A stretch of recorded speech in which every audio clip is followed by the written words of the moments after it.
It's kind of wild to think that a technology invented 6,000 years ago is the hidden force behind some of the most advanced things we use every single day.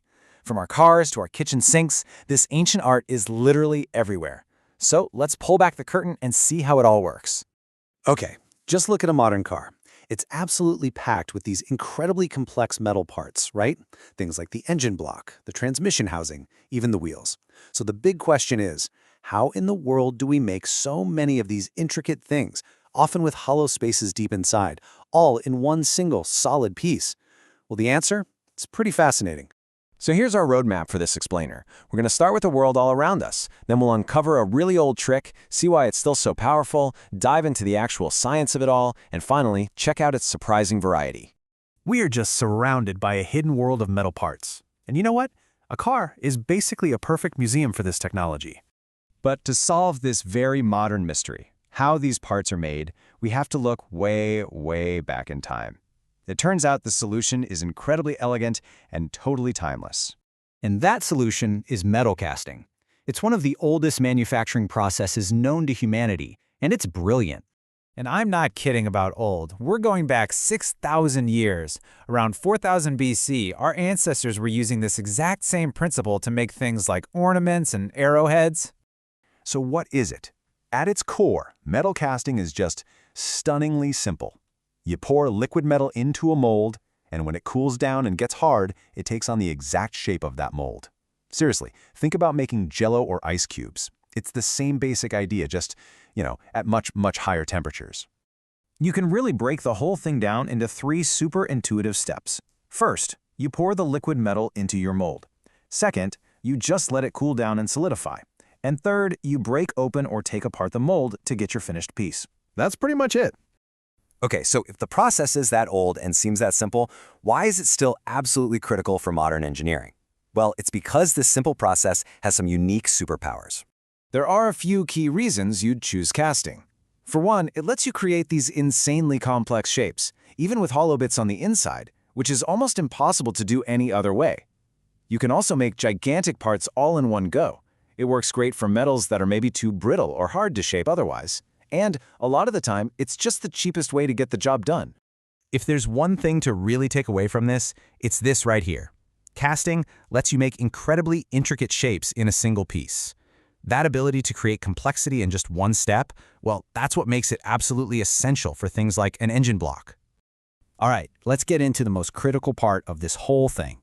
What is actually happening in that moment when the liquid metal turns into a solid? Because, as it turns out, there is some serious science going on inside that mold. It's not just a matter of waiting for it to get cold, you're actually controlling a fundamental physical transformation. This slide really shows you the hidden science. So the graph on the left shows the temperature dropping over time. But look at that flat line right in the middle. That's the magic moment. That's it freezing, where the temperature actually pauses while the liquid becomes a solid. Now, at the same time, look at the graph on the right.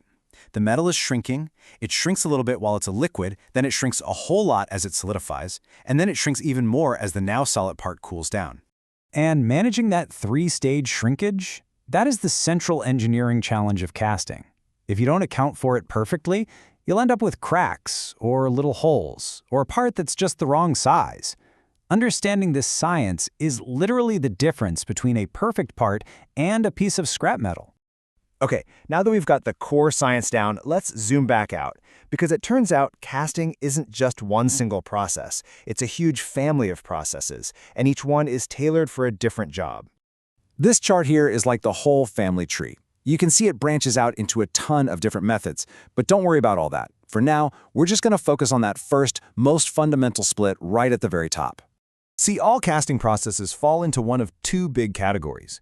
You've got expendable molds, where the mold, which is often just made of sand, is destroyed every single time you remove a part. It's a one-and-done kind of thing. Then you have permanent molds. These molds are actually made of metal and can be used over and over and over again, sometimes thousands of times.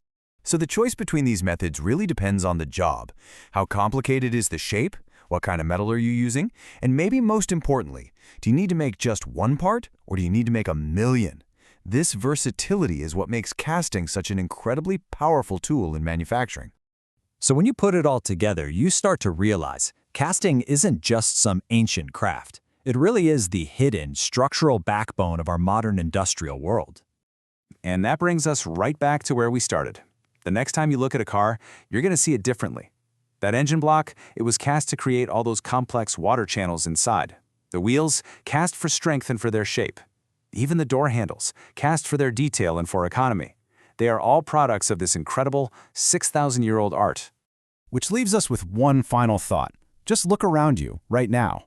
Your desk lamp, maybe a frying pan, the faucet on your sink. Now that you know the secret, what things in your world do you think were born from a fiery liquid that was poured into a mold?